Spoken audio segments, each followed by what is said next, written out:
let's get cracking. This has got to be the hardest session of the day. After lunch and everything. Hit your belly.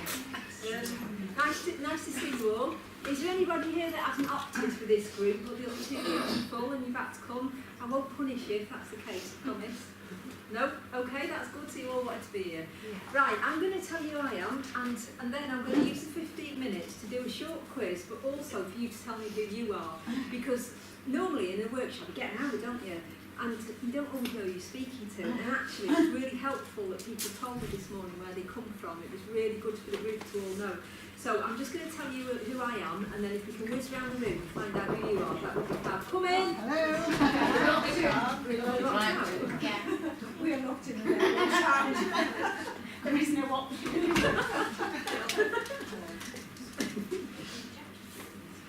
Okay. There's a... Yeah, you've got a seat, haven't you? Yes, So sorry. that's all right. I'm Alison Colclough. I work for St Luke's Hospice, and I'm their homelessness project lead. I also work as a nurse, so I just do 2 evenings a week with the district nurse outreach team, which keeps me handy with nursing. And I'm going to fill you in on what St Luke's is doing in terms of homelessness. And obviously today's all about diversity, isn't it? And we know that there's certainly disenfranchised groups out there and marginalised groups, and St Luke's felt a number of years ago now that we needed to open our doors to this particular group, and that's what we're doing. I'll tell you a bit more as we go on. So if you just tell me your name, which I haven't got a chance of remembering. I'll remember Linda's because I know her, and I know Pauline, that'll probably be it. Just tell me your name and tell me where you work. That'll be really helpful. My name's Debbie Snook. I'm an end-of-life care specialist nurse at the Shrewsbury Town Hospital. Oh, thank you. I'm Jordan Griffiths. I'm the Band 6 ward sister of the frailty ward at Shrewsbury Hospital. Lovely, thank you. June Stanley, my role is consultant nurse in physical health, working in mental health and community trust. So I was asked to put together a package around end-of-life care. That's something we do now. So which area are you in? It's Cheshire Borough Partnership. Ah, okay, lovely, thank you. I'm putting it on. I used to be the chair of the End-of-Life Partnership because I moved to Manchester. I'm not anymore, and I'm involved in Manchester in some research and patient feedback. Thank you, Pauline. I'm Suzanne Elliott. I'm a sister at East Cheshire Hospice at Home service. Oh, great. Yes, I speak to Sarah sometimes, so nice to put a face to a name, thank you. I'm Donna Lydia. I'm a sister with Hospice at Home at East Cheshire. Okay, great service, thank you. I'm Faye Mitchell, I'm the art psychotherapist in East Cheshire Hospice. Ah, I've heard your name. It's beautiful, isn't it? Lovely to meet you. I'm Helen Henshaw, the sister in the Sunflower Centre at the hospice, at East Cheshire Hospice. We've obviously had some of your clients come through and supported them with our programmes. That's lovely, and I know your face, Helen. And actually, we're going to be hearing from John in a little while. Ah, right, okay. So hopefully you'll enjoy that. Hello? I'm Debbie Monfarrad. I work for Warrington CCG and I'm supporting a project on end-of-life. Generally? No, I'm just supporting EPACs. Oh, EPACs, Yeah. okay. Yeah, I'm sure most of us know, but that's the electronic system to put onto the computer templates so people get choices and stuff, isn't it? Yeah. Thank you. I'm Kerry Gerrard. I'm the Commissioning Manager for Warrington CCG for palliative and end-of-life care. So I'm just currently embarking on a whole system redesign, co-design for palliative and end-of-life care.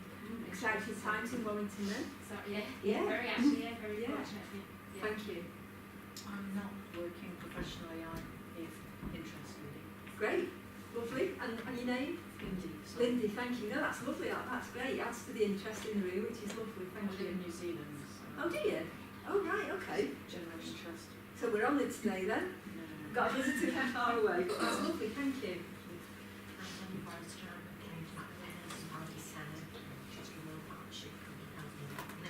Ah, okay. Thank you. I'm Kath Davis. I'm a quality improvement project manager for the North West Coast Strategic Clinical Network Lovely. with the Hospice and Homelessness team. Thank you.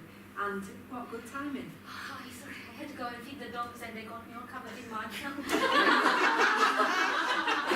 had to change as well. So what's your name? It's Larissa. I'm a GP at the Urgent Care Centre at Leighton Hospital. Oh, okay. Nice to meet you. I'm alright. I'm Linda Pritchard. I'm one of the part-time social workers at St Luke's Hospice in Winsford, and I'm also a practice educator, so I have student social workers in the community. Thank you, Linda. So, again, just like this morning, we've got a diverse group, which is absolutely great. I'm going to give you some quizzes, a quiz. It's not the most cheerful quiz in the world, I have to say, but it's not the most cheerful subject, if we're being completely honest, is it? So if you could get in twos and thrash it out with each other, perhaps about 5 or 6 minutes, that's all. Some of them you don't get a chance of getting some of these right, but some you will get right, and I don't care because it's just going to lead us into the presentation. So one between two, and then I'll call you all together in a few minutes. Is that all okay? If you pass it around, one between two. Thank you. Thank you.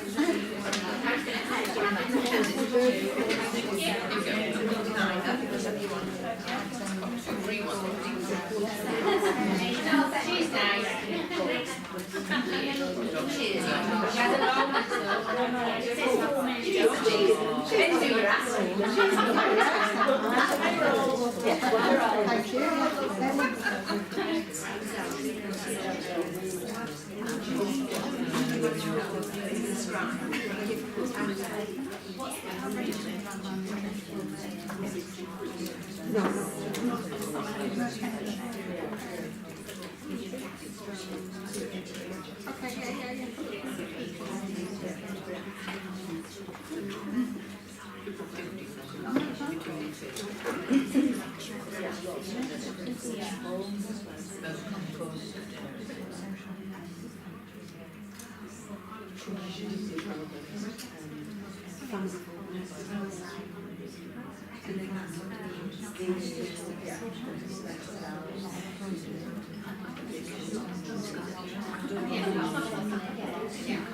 But sometimes it's a combination, isn't it? Because sometimes the lines have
But that's just my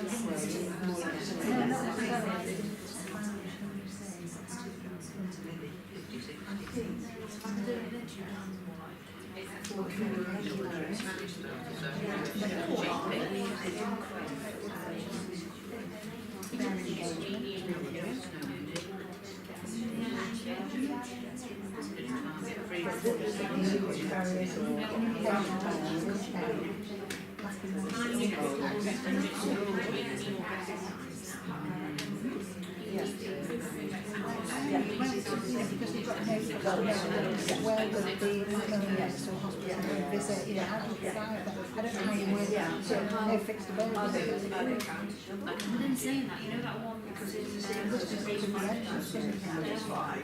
don't know what it is. And I only know that it was like a job because it's genius and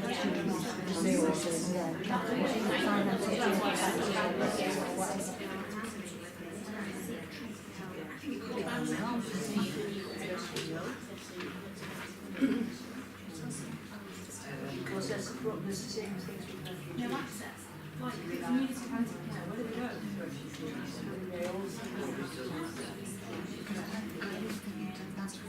That's why they do it. Yes. And when you community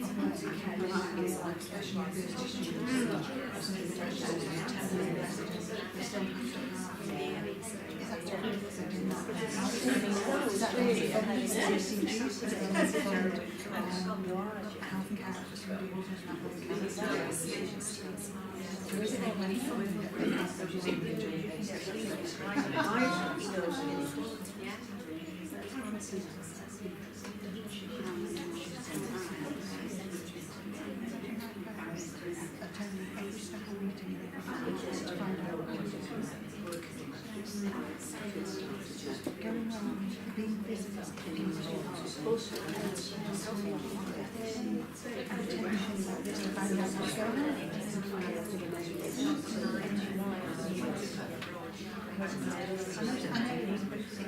Okay, ready to come back together? Nice to hear so much dialogue going on. Excellent. Are we ready to come back together? Is that all right, everyone? We are. Apparently you are ready to come back together. Okay, question number 1. What's the average age of death for men and women who are homeless? We've said 5. Okay. Any progress on that? We were just broader, early 40s. Okay. Right, so actually, you're all pretty much correct, because it's about 47 for a man and 43 for a woman. Where's the middle? Actually,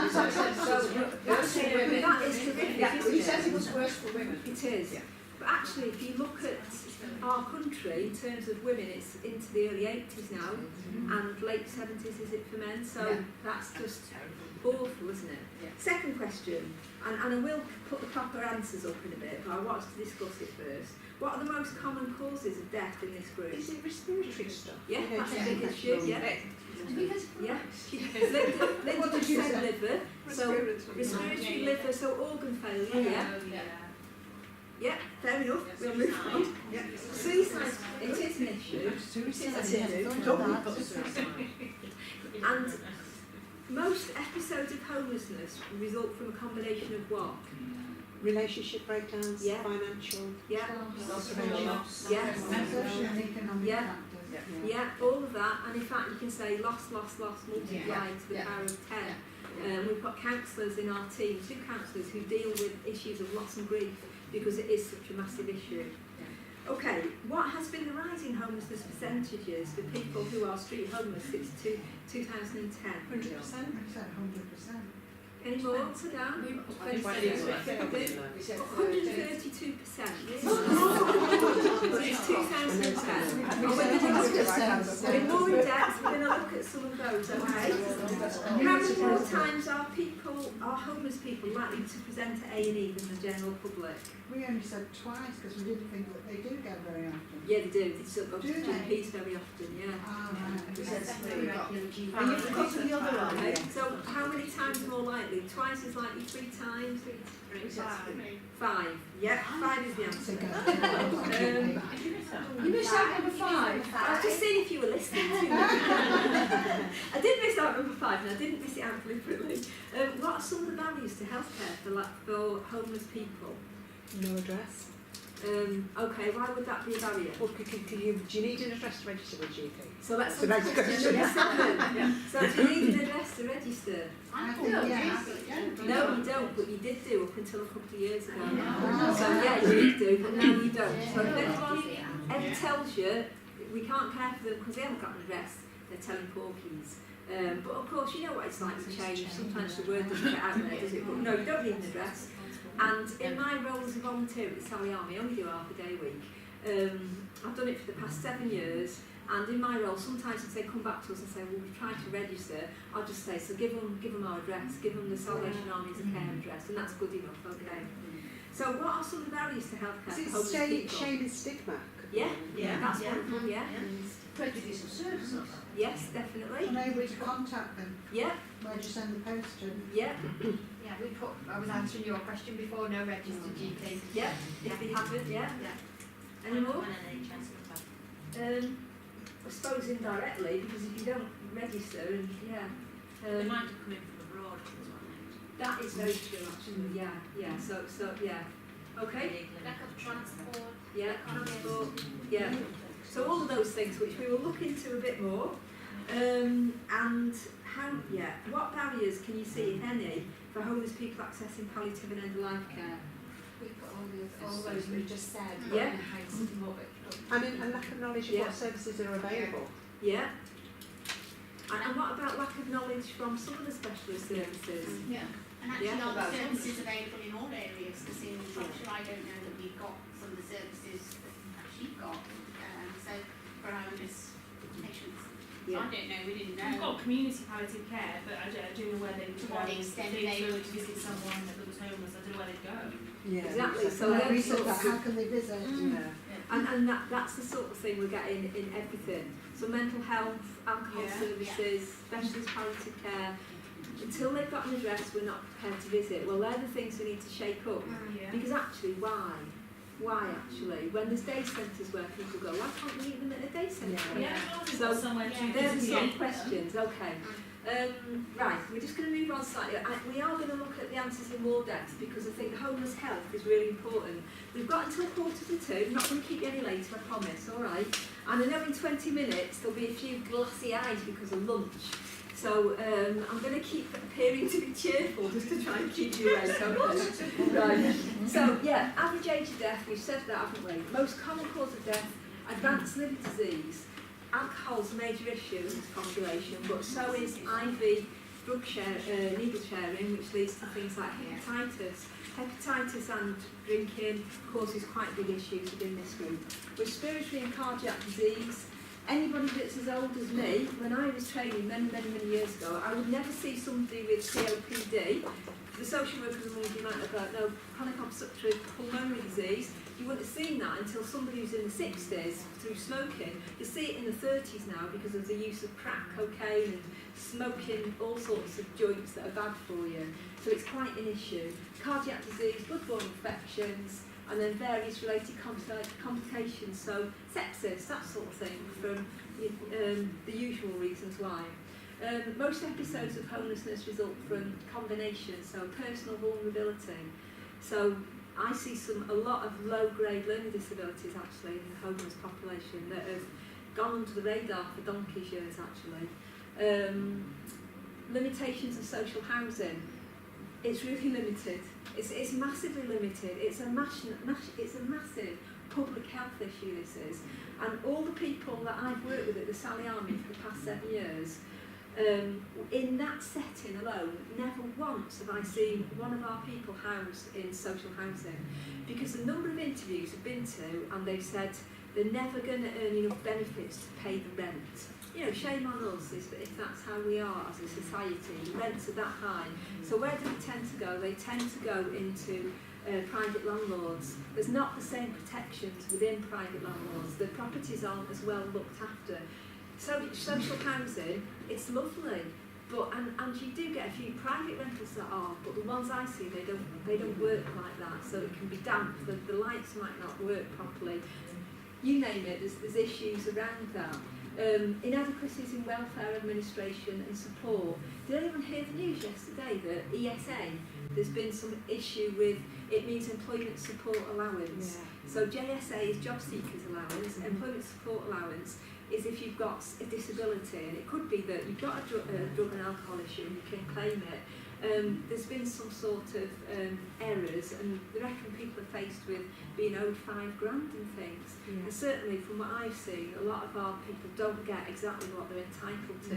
And once they get into a hostel and people work with them, they get a lot of money back, which they should have been claiming for donkey's years. So all of these things, and then also the dreaded universal credit. So we've been a pilot scheme in Cheshire, and it's been really problematic. So at the Sally Army, there's a shower and there's food and there's support on site. We can refer and we can put people's clothes in the washing machine, And there's a food bank as well there for emergency supplies.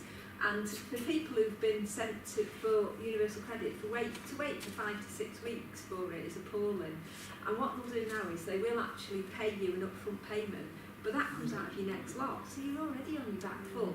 And debt is a massive issue, so it causes an issue in terms of rent, etc. It used to be all rent was paid straight to a landlord. Well, it isn't now, it goes straight to universal credit. This particularly complex group of people aren't so very good at planning. So they don't plan to pay the rent, they don't pay the rent, they're kicked out. So all of those things add up.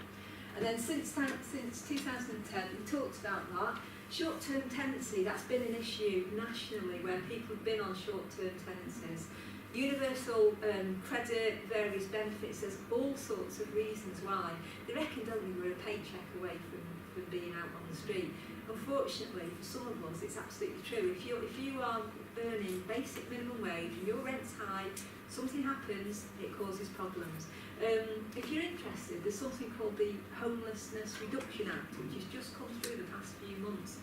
And as a result of that, various things have happened. So basically, the councils have been made to do certain things. So now in Crewe, from the 1st of November to the end of March, we've got a night hostel for people. We've never had it before. The churches have always provided it for between 4 and 6 weeks.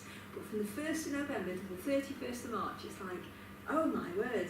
The YMCA are going to open their doors, they're going to have a worker on site, and if you're homeless in Crewe, in that period, you have got a roof over your head.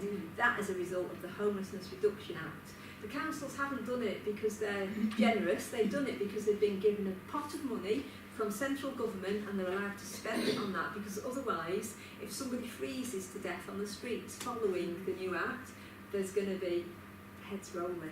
So I don't care why they've done it, I'm just glad that they've done it. And there's various other pots of funding that are coming through, which is really helpful.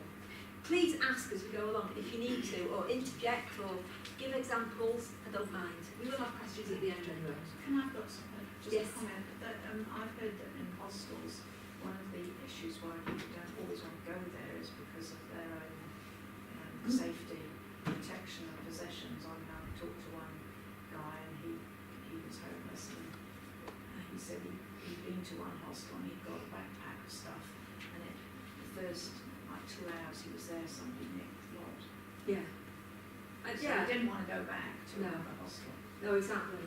And it depends on what sort of hostel it is. So certainly the ones where I work in, it's all individual rooms and you can lock the doors. But if they're on something called the No Second Night Out, or SWEP, and SWEP stands for Severe Weather and Emergency Provision, then they're in a shared room and that can happen. But where I work at the Sally Army as a volunteer, if people say to me, will you watch me bag, I say, no, you need to watch it yourself and it might go. And last week somebody had their tent nicked because nobody was watching it. So it happens, yeah, it's true. Annie, is some of the population ex-service people? I had this question this morning because we hear a lot about it. Yeah. And yeah, I see it, but I don't see much of it in Crewe. No. Whether we see more of it down in Wiltshire and places where the big army bases are, I don't really know. I suspect we might do. Yeah, and trauma, people who've had abuse in their childhood. Massive. I haven't seen one person all these years that hasn't had trauma of some description. Yeah.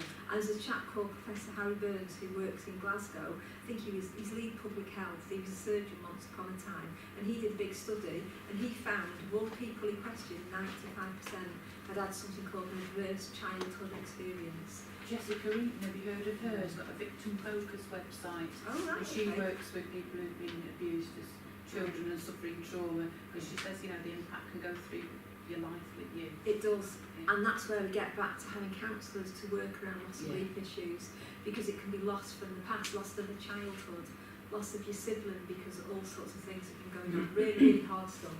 Okay, in terms of accessing, health, perceived discrimination, somebody said that, didn't they? They didn't use those words, but that's exactly what you said.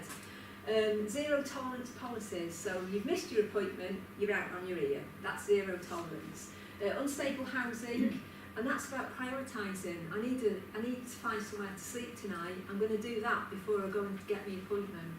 And inflexibility in existing services.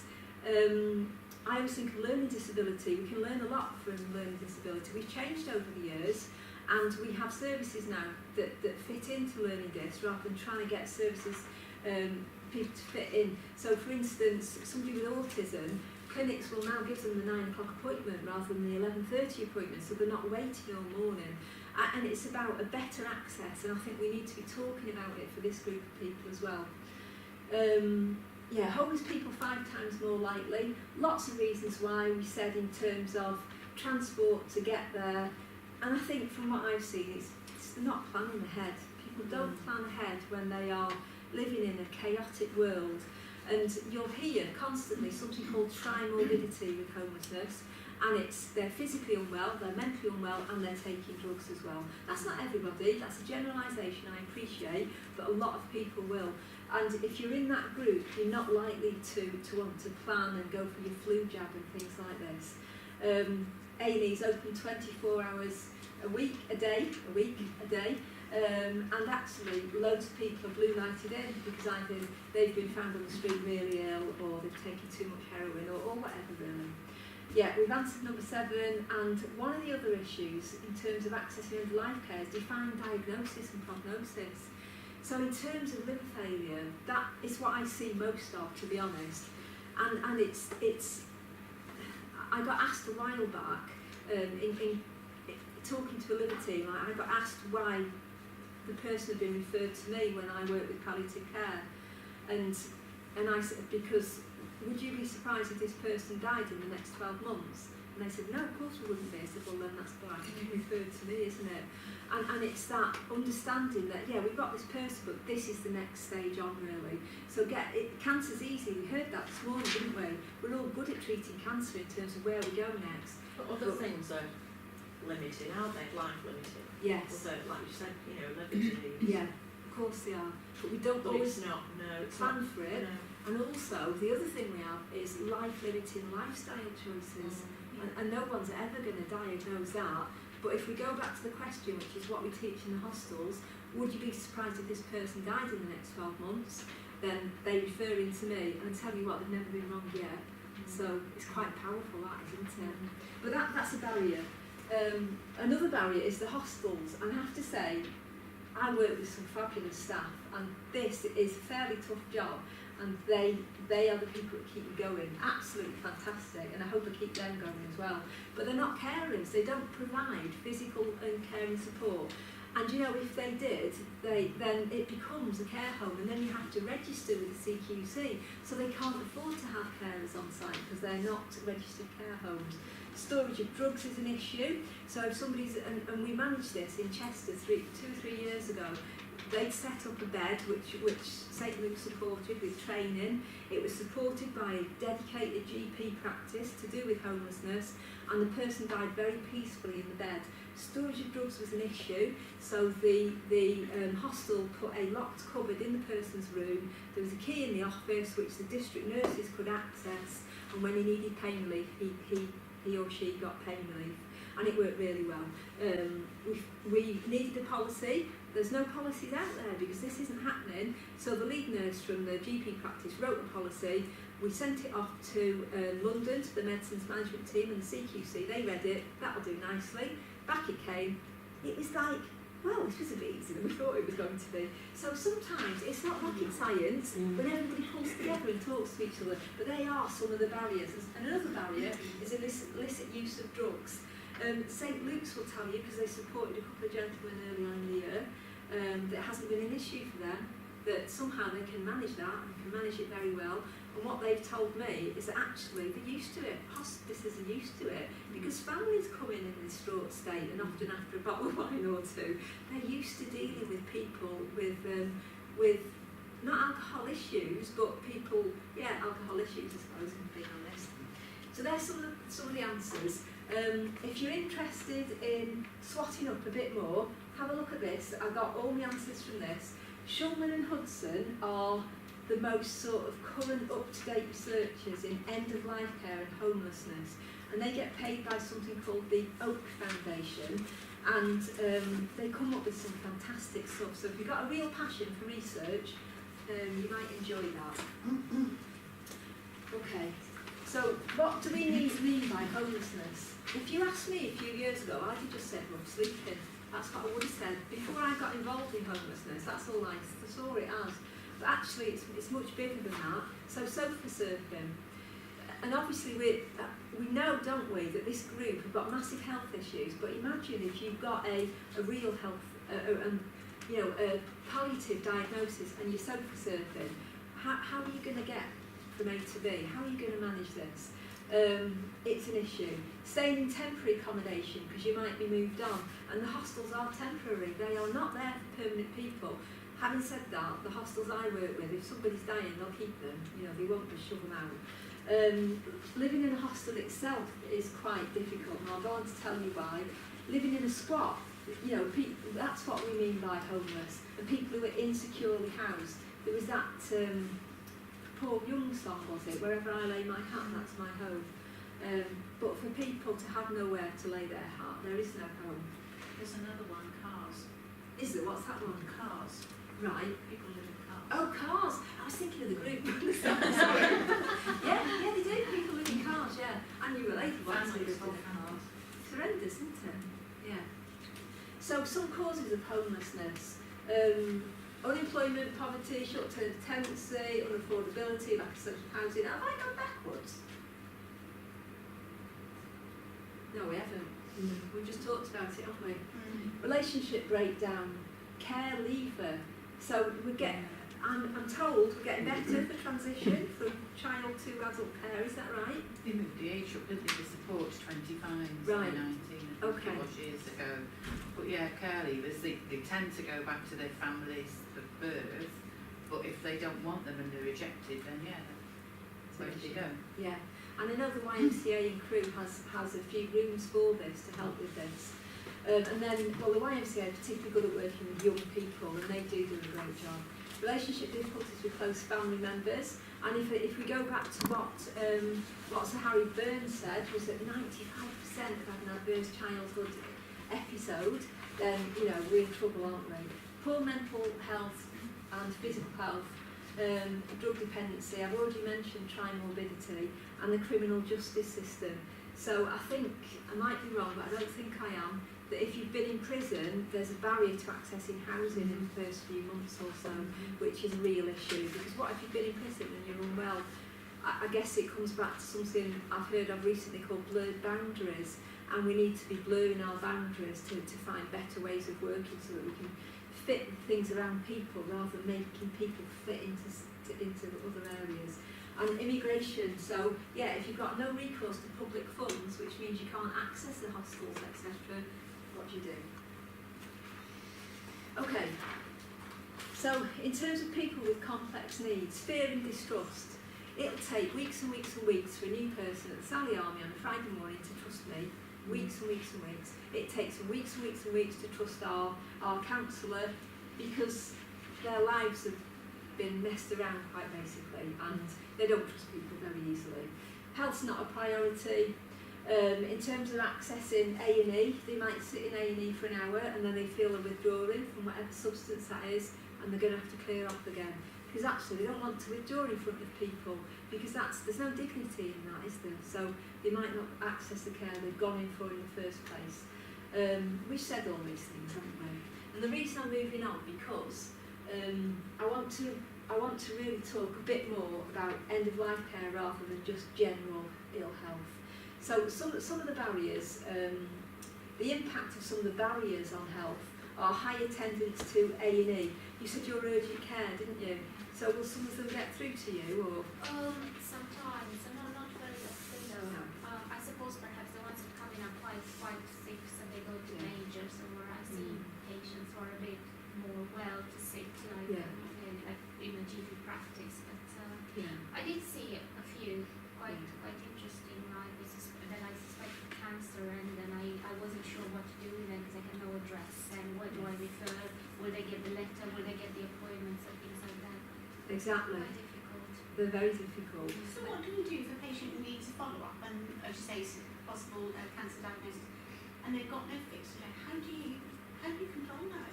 Well, this particular lady that I saw, I asked her to come back to the urgent care centre, and she luckily had a phone, so So you could do that, communicate via that route. Yeah. And And the other thing, certainly I would encourage people to do, is get a care address from a trusted thing. So there's lots of drop-in centres which people do access, Right. and the drop-in centres do encourage them to use the care Use address. that and then sort of any letters would Yeah. go to that. Yeah, so we get a lot of bank cards and that sort of thing coming Right. through. Yeah, Yeah. thank you. So high attendance at A&E, and I was talking to one of the girls from a discharge team at a local hospital earlier, and she was saying that for a while they had people sat in A&E or who would get called down to A&E, but money then runs out again. It might be just a bit of money that's been paid for this particular project, and then it goes again, and there's some of the issues, because then there's no continuity, is there? Self-discharge, because when people feel well, they want to go home, so they, you know how it is, don't you? The ward says to you, right, your tablets are coming at 12 o'clock and you can go at 1 o'clock. Well, the tablets never come at 12 o'clock, do they? They come at 5 o'clock or 6 o'clock in the afternoon, and then people have had enough, so they don't get the discharge medication, all of those sorts of issues. Yeah, seeking help too late, so people have had symptoms and they've just not prioritised because it's been a bed for the night or whatever, rather than seeking help. A high rate of unsafe discharge because people self-discharge, but also from some of the wards just saying, right, this is where you need to go, you need to go to the council and you need to register. But the Homelessness Act now says, as of a couple of months back, and I would encourage you to read it, that the onus is now on hospitals and social services to refer that person by law.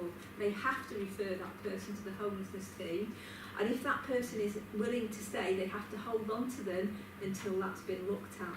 So I would say take a look at this, because not everybody knows about it yet. And then navigating the system blind. So these are a group of people who, the sort of example I gave this morning was, if I've got a bit of a pain in my groin, then given my age, I might go to the doctors and they might say, I'll send you for an x-ray because I think you've probably got a bit of arthritis. And then they'll send me for a scan, and then they'll say, you could do a new hip, and then they'll list me and I'll get it. I understand all of that, don't I? Because I've been through the system for other things.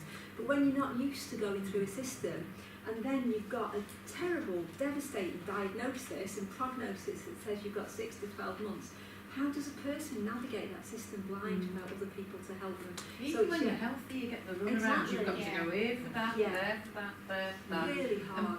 People give you different advice, so you can get sent to the wrong place and back again. You'd give up, wouldn't you? And that's what happens. And when you ring somewhere and it says, press 1 for this. All those And it options. says, press 2 for this. Yeah, You're on a mobile that you Yeah. put £10 credit on that's got to last you a Yes. month, yeah. and they're saying, can hold, and Yeah. the music is playing, they're not going to do it. And Absolutely. the jingles wind you up, don't they, Yeah. the music. I haven't got anti-jingles on it. I've but told maybe I someone should. about it once and they changed it. Very good. Yeah. So this is St Mungo's. St Mungo's is a massive charity, a homelessness charity in London, and they've got something like 2,500 beds right across London. So their figures are fantastic, and in fact they've given me their training for hostel staff, a full day's training which I've split into half. I do 2 half days because it's really heavy. And they've given it to us free of charge, and I've made it work for the North West because we're not London, are we? And they've also given me stuff like this as well, because this is just people who are homeless. This isn't the general public, this is people who are homeless. So from between those 10 years, they've had 421 deaths within their own organisation. They have got a dedicated end-of-life care, palliative care coordinator. She's fantastic, and her name's Neve Brophy. And when I'm stuck with something that's highly complex, I'll email Neve, and she's really, really helpful, because this is their life. This is what they deal with all the time. And so if you have a look on here, it says that the primary cause of death is organ failure. We said that, didn't we? And in fact, within the primary cause of death, 64% is liver disease. It's massive, that is. And then you can see the others. And in fact, I couldn't get to write on there, so I'm going to read you out what it says. So 9% cancer, 2% violence, suicide 4%, you mentioned that, didn't you? Accidents and falls 5%, and 8% for other. So you can see the sort of the trajectories of dying. And I think we mentioned this morning, didn't we, about cancer, and our understanding of it's really good. our understanding of this isn't particularly good.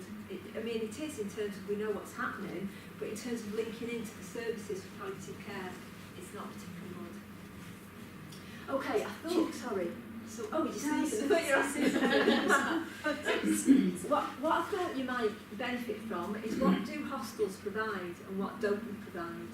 So hostels provide, well certainly within the YMCA, a number of people have got a self-contained flat, a number of people will have a room and they have to share stuff, you know, like a kitchen, a laundry, etc. They'll all get a key worker. Some hostels can accompany people for appointments, but not always. Others are better at it than others, and it's down to staffing issues like it is for all of us. And then there's usually security on at night, but forget helpers on at night, it just tends to be security. So How long can they stay there? Well, it used to be up to 2 years, but nationally now people are looking at moving them on within 6 months. But it's being recognised more. So do they have a duty before they move them on to, Yes. to support them into accommodation? Yeah, and that can be very successful, but I think it's being recognised there's certain people that will never move on that can't, because they can't live outside of that. Can't cope with that Yeah, change, can they? Absolutely, yeah. Oops. So what do they provide? That was what do they provide. They don't provide 24-hour support, they don't provide medical or nursing expertise, they don't provide personal care. They don't provide storage and administration of medication unless it's exceptional and they put in a special thing, and they don't provide long-term accommodation. And this is really, really crucial. So I was working somewhere around this area, and I forgot to say earlier that this is being live streamed, so I've got to be a bit careful about confidentiality, so I'm not going to try and name stuff too closely. I was working around an area where the district nurses needed to go in to perform something daily, and they kept saying no, and when I got to the bottom of it, it was because they thought it was a care home. They thought that the hostel acted like a care home. So some of it is just perception, that's all. It's about talking to each other. So if someone's in a hostel and requires personal care, can they not access a care package? Yeah. Right, they can do. Yeah, they can Through a do. social worker. But if it's not long term, it could take you that long to get a care And I package. said by the time you've organised your care. Yeah, And they can access continued healthcare funding as well. Right, All of those things are open to them, but we can't expect the workers on site to provide them personal care. Having said that, from the teams I work with, if somebody's wet themselves because they've had a fit or something, they do step in and they help them. And I did ask the question of CQC once, because apparently CQC say, you know, you're going to be a registered care home if you provide personal care. And I'm like, well, what happens if they have to do sometimes? They're quite happy to overlook that if it's just the odd thing. Yeah. But if it's continuous, then it's very different. But it's important, isn't it, that we know what people can provide, because if we're wanting to get people into a hostel and understand what's available for somebody, we need to know. I'm going to leave you to read that yourselves, okay? Wendy Anweb is doing a PhD on homelessness and end-of-life care. This is when she was doing her masters. She went into loads of hostels, spoke to staff about end-of-life care, and this is what the staff came up with.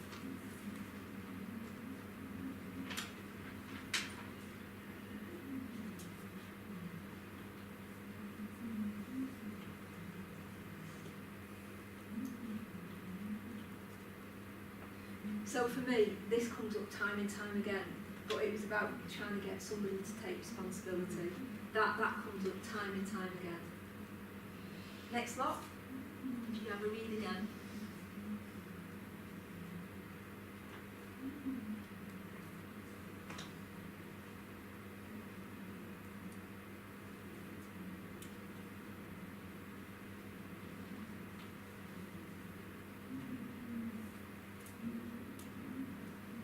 So that first one, it does actually read, it was really hard trying to get someone on the side with us, because that was the quote, so it should be on side with us, but that was the quote. It was so negative, the responses we were getting. Again, I've heard all of these. The flip side to that one in the middle is that actually we get friends of people who are poorly who perform a sterling role of looking after their friends, and actually some friends love to do that. It's no different to us caring for our loved ones. Yeah, You know, and there's a community sometimes. Yes, absolutely. You know, when I used to work for the probation service, we used to run a drop-in centre for people who were sleeping. And they had really strong relationships with each other, Yeah. and they were very caring towards each other Agreed. quite often. Yeah, Mm. and if you can encourage that relationship, then it's Yeah. better for the person who's going to get left behind as well, isn't it? Yeah. I think resilience is a good word as well, isn't it? Yeah. Because the students I work with, quite often they'll be really upset and distraught by what they see and face, and it's helping them build up that resilience to continue to do the work, really. Yeah. Because it is the sharp end, isn't it? It's massive, yeah. It's the sharp end, and Yeah, they can just see the conditions some people live in, yeah, but at least they've got a roof over their head. exactly. And the resilience is really important because in a minute I'm going to talk about what our project provides. And actually, we provide support to continue that resilience because without the hostel staff, Yeah. the system would be even worse than it is now. So why should hospices get involved? Well, it's because we all deserve access to good end-of-life care. I can't imagine there's anyone in the room here today that would think otherwise. Is that right? Mm-hmm. Yeah. Because living well before we die should be accessible to all. Because we've got expertise in the hospice movement, haven't we, in palliative and end-of-life care. And we want to make sure that others get it. And over the years we've seen the hospices reaching out for dementia and all sorts of things. It's made a difference nationally. And we wanted at St Luke's to ensure parity of access to services because traditionally hospices are middle class movements, aren't they? Yeah. Supported by middle class funding usually. And we wanted to make sure that our most disenfranchised and marginalised groups got support. Okay, I'm going to shut up thankfully for a minute or two. And this is a gentleman called John who came onto our radar just over a year ago. And Radio 4 through St Mungo's came up to interview him and me and one or two others. So that it was about dying on the street. It was after the Westminster thing, you know, the gentleman who died at Westminster. And if you're interested, it's a podcast called Dying on the Streets, File on 4, and it's, as it is, 40 minutes long, but this is only 2 minutes. I want you to listen to John, and from those ladies from East Cheshire Hospice, you'll be able to hear his voice as long as it works. It worked this morning, so it should be all right. Alison Colclough from a hospice called St Luke's. She leads a project which aims to give homeless people care and choice at the end of life. As you get through the lights, it's first on the left. Who are we going to see today? We're going to see a gentleman who's been based in a hostel who's had a diagnosis of liver failure. The hostel staff asked me to come in and to help support him with some of his care. Hiya, John. Are you alright? All right, hi. Yeah. John, introduce you. This is Jo. Hiya, how you doing? Good, thank you. Good. How's it been going, John? Now I've got everything sort of set out and I like it. Yeah, I feel really good in here now. I feel comfortable. I feel at peace here. John's just moved into one of Adullam Home's flats. It's all on the ground floor, so he doesn't have to struggle with stairs, and it can be adapted as he needs more help. He goes to a hospice on a Thursday.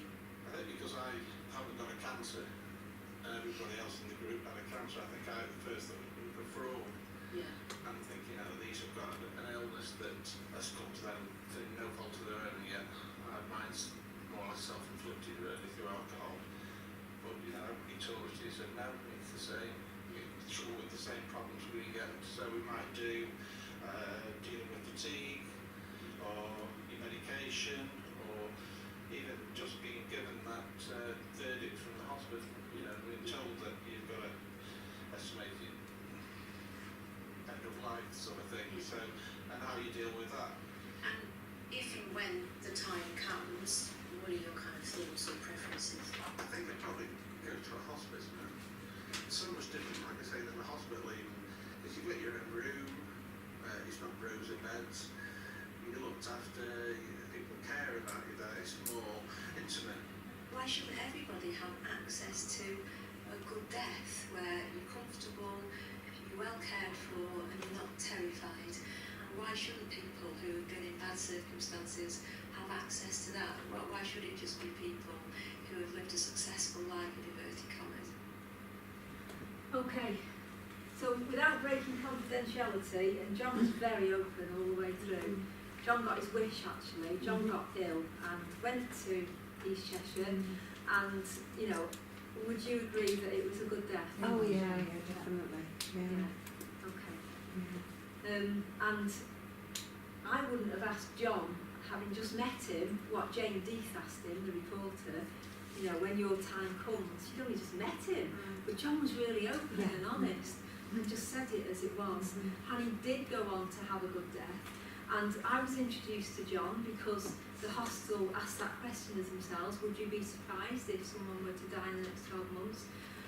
No, they wouldn't be. So they got hold of me, would he come in and meet the gentleman? And then he was referred by myself to East Cheshire, went to day hospice, loved it. Yeah, he did the Living Well programme. He did, yeah. And it was true what he said when he said that he thought that everybody in the group had a cancer diagnosis and his was self-inflicted. He actually mixed very, very well. And he shared that. And he shared with the group all his experiences. And then he was fed into the Macmillan nurses. So the services that are there for all of us, this group are not accessing, but with the right sort of approach, they can and do and will access it. And They do. I must say, I'll just say a little bit because my whole area of interest is this. I'm actually the art psychotherapist at the hospice, and I'm actually geographically at the end. And the reason being that most of my patients are outpatients, and they're generally people who don't find it easy to hit because they have trust issues with healthcare professionals or any person that they perceive to be an authority figure. Because I'm an art therapist, I'm perceived to be less threatening because they don't see me as being part of that clinical setup. So if they can come through and I can build up trust, then they can access other services, and that often happens. So it's often people whose lives are very complicated who would find it hard to have a day with us initially. yeah. But if they can build up trust with one person, then they can link them into other services. So it works really well. If you just go that extra mile, some people need you to hold their hand. Yeah. So you go and you talk to them, you might show them, and then you'll take them for 5 minutes, and then you'll come back, and then you'll go again. Yeah. And that's how it works. And yes, I was interested in the fact that he was so honest about having self-inflicted disease. How did other patients react to that? Because sometimes people will have some prejudice about, oh, you're not deserving, isn't it? No, because initially, he didn't, that was over time that he actually talked about that. But by that time they built up a relationship with him, and they knew him to be John. He didn't share initially, No. he built the relationship. Yeah, and of course they were non-judgmental because they saw John as being John. Yeah. You know, and everybody has a backstory. Yeah. So it was lovely, it worked really well. And the BBC were excellent. They went on to post, because they interviewed us both for ages and ages. They only ever take a snippet, don't they? Thankfully, because the whole programme would have been about 20 hours long, I think, because they went all over the country. They actually sent me John's transcript on a CD, which it wasn't mine to keep, obviously, which I was able to give to the family. So now they've got that forever, which was really nice of the BBC, I think, really good. Okay, so coming on to the bit that I want to get on and make sure we don't miss before we break up is what do we do? And I want to talk about this because I'm hoping there's others in the room that are thinking actually we could do that as well. And you could, you know, if our little hospice can do it, trust me, with the right attitude you can definitely do it. Okay, before I say that, I'm going to have to talk about money because that's the big issue, isn't it? So basically, we're funded by something called the RAIN Foundation from London. We've got 3 years of funding. 2 years is up in December. We've got another year after that. And none of it's funded by St Luke's. So I'm not bound by boundaries. Normally, like in East Cheshire and in St Luke's, money's raised by local people to be spent locally. But because this money's come nationally, I don't have to stick to our boundaries, which is why I've linked in with East Cheshire and the Hospice and Good Shepherd, so I can cover the whole of East and West, because our numbers are low, that's why. But that's why I'm free to roam, if you like, and it's worked really well, because it's really lovely to work with other hospices. And actually, when you're in a rural area, you're better off sharing facilities and having to get one each, aren't you, when it's just low numbers. But obviously at the end of 3 years, we're like, well, where's the next money going to come from? But I choose not to think about that yet, because that's not my job, and I just act of faith, really. It'll come from somewhere. So what have we got? So we've got 2 counsellors, 3 hours a week, and one of them was instrumental, actually, in John's package, definitely. So one is in Cheshire West in a dedicated practice, and the one in the East sits in the Sally Army every other Friday, and then every other week he goes off to a hostel to speak to people there. But we do have boundaries, because you can imagine they'd be used and abused, the counsellors were, because there's never enough counsellors out there. Our boundaries are loss and grief. It has to be around loss and grief. And in fact, we don't have any problems with that at all, because it's a massive issue. And, you know, they've been involved in advanced care planning and all sorts. I work for 7.5 hours a week, and we need to increase that, because, to be honest, it's just not enough now. Now the project's grown, I'm here, there and everywhere. I do teaching and training in hostels. As I say, St Mungo's very kindly gave me their training package, but I'll do my own as well. So, for instance, one of the hostels wanted to know about symptom management at end of life, and I just kept it really simple, just the simple things that make a difference. And whatever they need, I'm usually able to pull that together, because obviously I'm a nurse as well, so that's quite handy really. What we don't do then is say, when you've had the training, I'm off now, you can get on with it. That would be really naive and stupid, because this is not an area where they are experts in. And certainly I had to cut that training up. There's a full day, and it was even giving me a headache, and I've been doing it for years, do you know what I mean? So to give it to people who are not used to, who don't even know what palliative care is. So I split it into 2 half days, and if they want to, they can have our free communications training through the End of Life Partnership. And also I then stay with them, so they email me, they call me, and if there's a complex issue, I just come in and work with them. And that means then that individual service users can have me along the way. So I worked with John for a while to make sure he was referred in. There's a gentleman at the moment I'm working with who's, you know, highly complex, but it's a matter of staying in there. We can, in conjunction with the hostels, you know, accompany people for visits, and certainly that's where it all began for John, was with a visit to the hospice. Do you want to have a nosy round, John? Yeah, will do, thanks. And that was where it all began. And it's perceptions, isn't it? You know, I know loads of nurses that think hospices are just places you go to die. Loads of nurses think that. They don't realise the day hospice, and they don't realise about survivorship or the drawing programmes or all of that stuff. So, you know, it's about getting the word out there as well.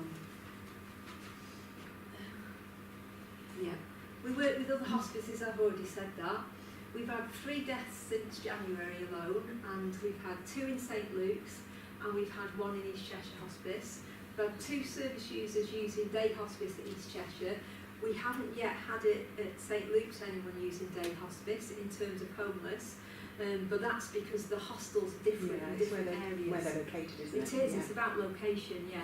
And you have to move where they are really. Another part of my job is raising awareness with local housing teams, and I got an email 2 days ago from the housing team saying, Alison, you've seen this conference at Wychwood on Thursday. I thought, oh, that's good. I've obviously raised awareness enough for them to say, hey, this is coming up, do you want to go and see it? So that was nice. Hospital discharge teams, GP practices, district nurses, pharmacists. So for example, a gentleman I was working with, I'm not saying where, he needed a weekly what are they called, those kits, you know? Yeah, blister pack, that's the word, 2 words. And I just had to tell the pharmacist what the hostel did, what it didn't do. When she got it, she's like, well, yeah, it's a no-brainer, you can have it. And it's that talking bit, isn't it, that sharing. Our little team, there's only 3 of us, we raise awareness nationally through conferences, and that helps with funding actually, because then when we've just been approached by a funder to say, would you like an extra day, or would you like to employ another member of staff? And they're going to decide, we're going to find out in November whether we've got that or not.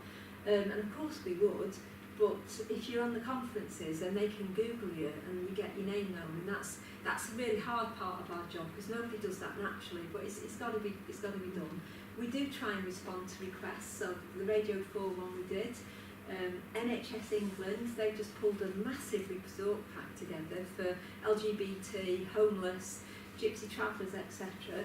We worked with them in February, March, and it was meant to be published, but it hasn't been published, and it is meant to be published. I'm being told it'll be next week and next week. I have no idea when it'll get published, but it will do, and that'll be quite useful. And then CQC, they popped us in their 2017 report as as an area of good practice, and again, that's not something we go out and find, they come to have a chat to us, so that's quite nice.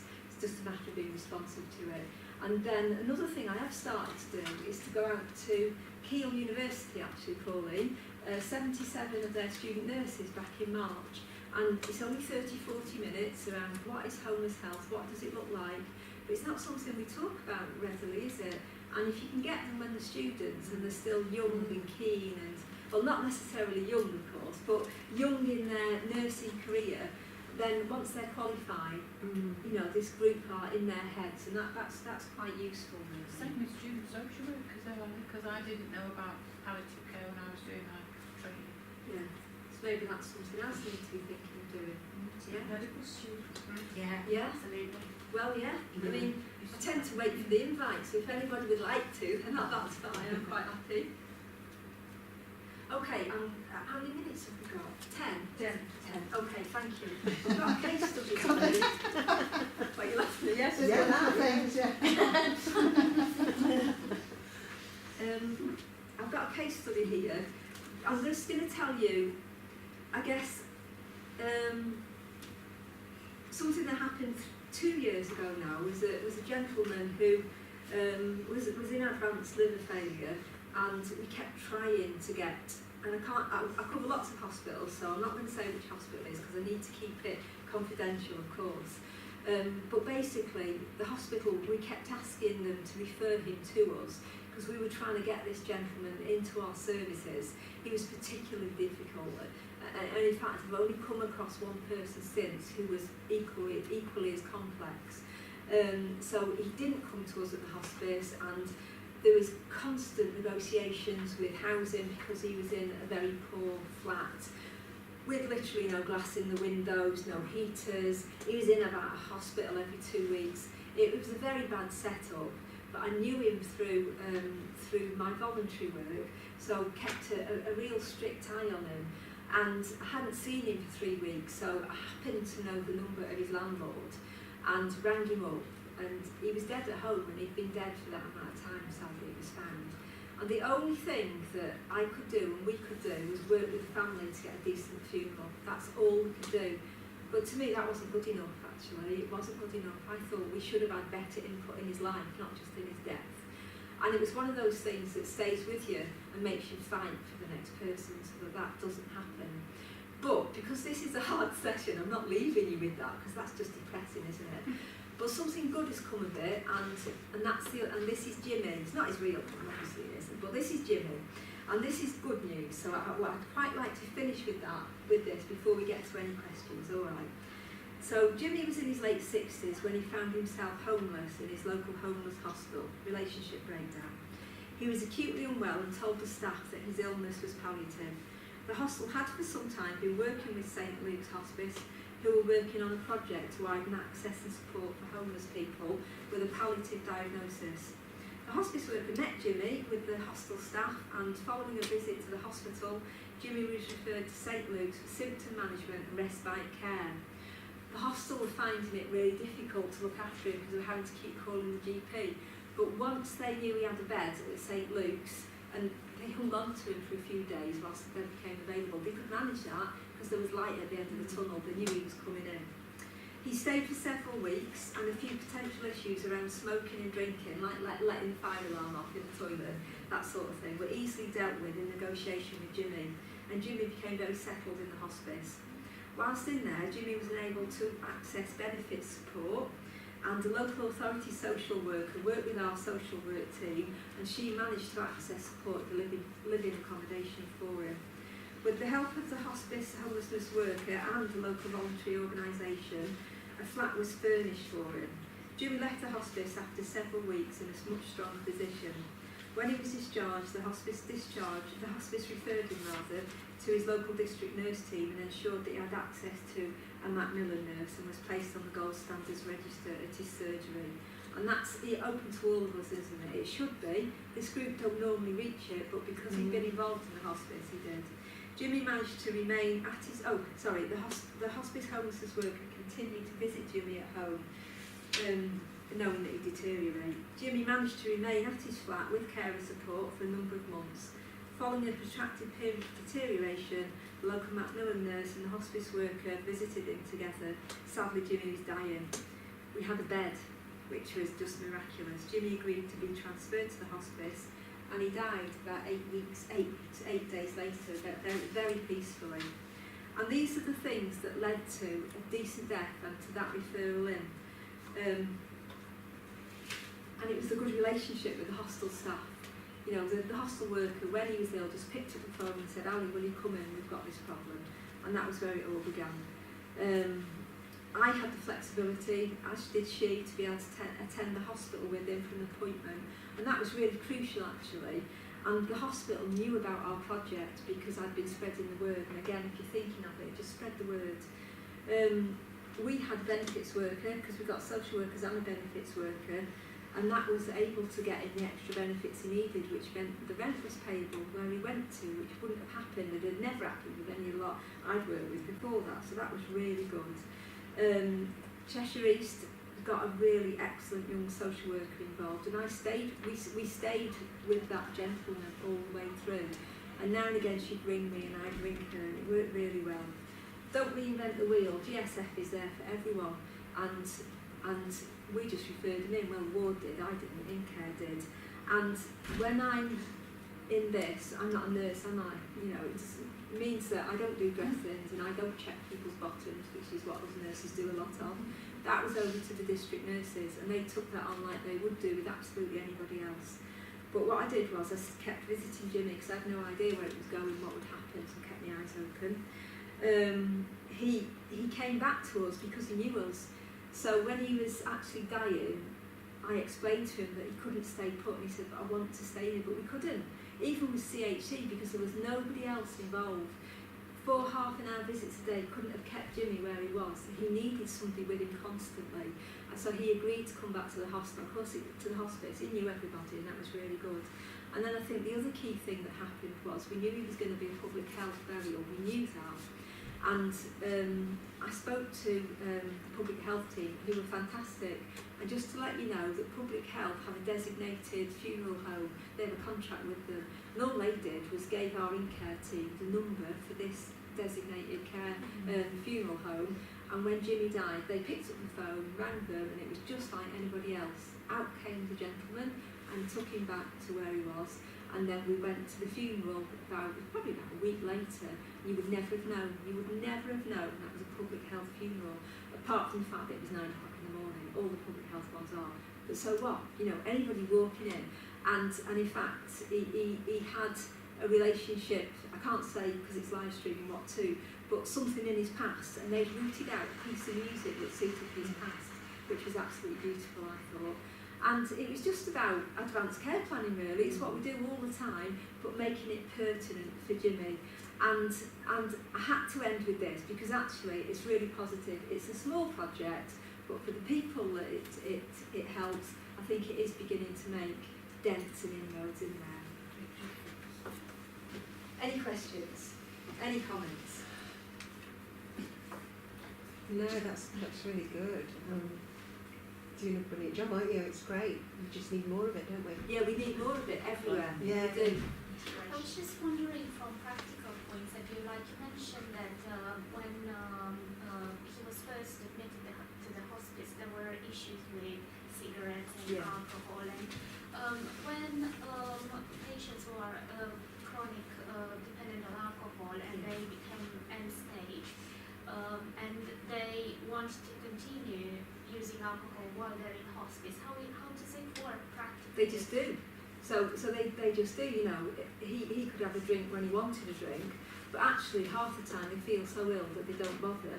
But certainly for him, that cigarettes were a massive issue, and he needed help initially to go to the smoking shed. But that was fine, help was at hand, and that was that.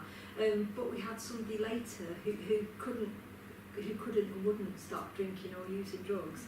And they went out in the day and then came back at the end of the day. Because if we think in terms of deprivation of liberty, if we tell them no, we're depriving their liberty. And, you know, you have to have a deprivation of liberty order. So, in fact, he did go out and come back, and then he went on to die in hospice. And when I spoke to the team, they said there just wasn't an issue around that. They dealt with it. And 3 weeks ago, when I did some training in Chester, one of the staff nurses in care offered to come with me. So the hostel staff were saying, well, how does that work? And she just said, well, it does, it just wasn't a problem. We allowed him to do it. He didn't do it to the degree that he was getting angry or anything like that.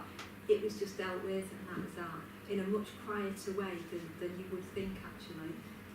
So yeah, now I'm not saying it's appropriate for everybody, I'm not saying that. There's somebody I'm working with at the moment, and as he is at the moment, it wouldn't be appropriate. But for them, it was. Okay, I think it's break time, everyone. Thank you so much.